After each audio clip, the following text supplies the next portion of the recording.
Joined now by former Labour MP Stephen Pound, who is known for his degree in Industrial and Action Studies. Stephen, thank you for coming in. Now, my solution is the free market solution: insolvency, buyout, company continues. So, Jacob, I couldn't disagree more. Can we agree on one thing? Margaret Thatcher was a patriot. Yes. Do you think for 1 minute she wouldn't be spinning like a top in her grave if she knew that our water, our God-given water in this country, has been flogged off to a bunch of shiny-suited spiffs in financial towers of Babel somewhere, and what's the only thing that's flowing at the moment is effluvia into our rivers and huge profits into the bulging pockets of the shareholders? It cannot be right for our water to be a source of profit to people who have no interest in social responsibility, no interest in what happens to our chalk streams, our beaches and our rivers. Their simple duty, their legal duty, their utter bounden duty is to maximise the returns for their shareholders. I think Margaret Thatcher would be delighted that billions of pounds have come in from overseas, that has reduced the amount of sewage spillage that takes place, has reduced the number of leaks. And so, Jacob, that isn't the case. Look at France, look at Germany, for God's sake, even look at Scotland. Okay. But I think you also miss out international capital. Yeah. Take Wessex Water in my part of the world in Somerset, which is owned by YTL, a Malaysian company. In my business days, I had a shareholding in YTL for UK pension funds. So the UK owned a Malaysian asset that owned a UK asset. Money goes round the globe. I don't think that's unpatriotic. That's just a good way of balancing risk. But who should own water? Should it be in the private sector and subject to private sector disciplines, or would you like to go back to the 1970s? No, I would like to go forward to this coming century. I'd like to do what they've done in Germany and France. They've decided that water is just too damned important to be given and sold off to Macquarie or some group of hedge fund managers in Australia or California. Look, if we can't actually get a situation where we avoid your old university can't run the boat race properly because of the danger of ingesting E. coli on the Thames, there's something radically wrong here. And as far as I can see, to try to impose a capitalist solution on this, to over-regulate it, simply isn't going to... The problem with your argument, Sir Jacob, is that you're assuming that there are huge numbers of people there with liquid capital that are prepared to invest in what is in effect a busted flush. Sorry, we can't.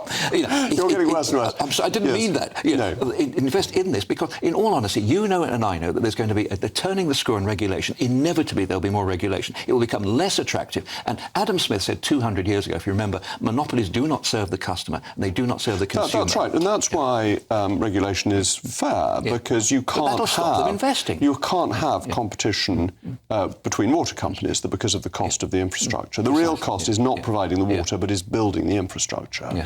And therefore you regulate the return, and out of that return, the financial engineering goes on. And Macquarie and the successor investors just messed up the financial engineering. They're still entitled to a perfectly reasonable return.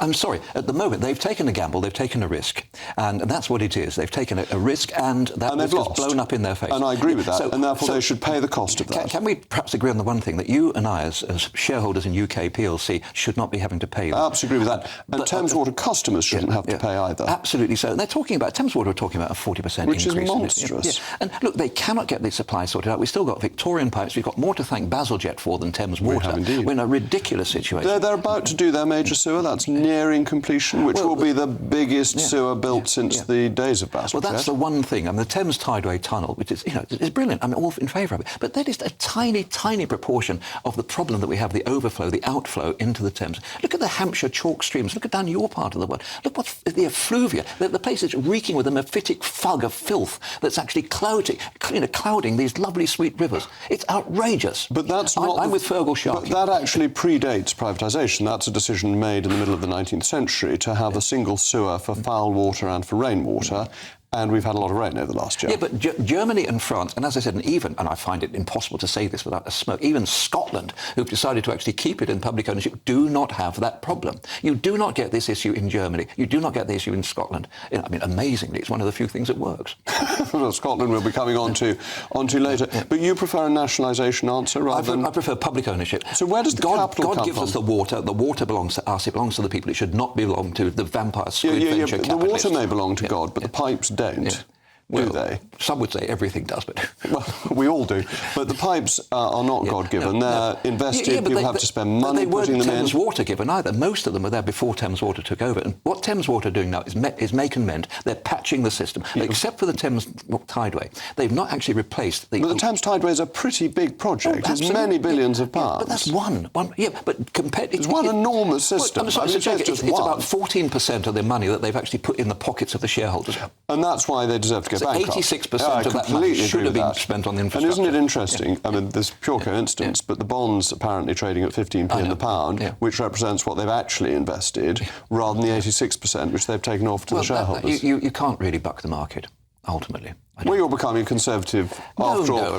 There's a good time to have a conversion Jacob, in Easter week. So, Jacob, you're the person that I'm desperately promoting as the next James Bond, and I think you're brilliant under fire. But you're fairly good at defending what with all respect, I think is utterly indefensible. Well, there we go. Thank you very much, Stephen.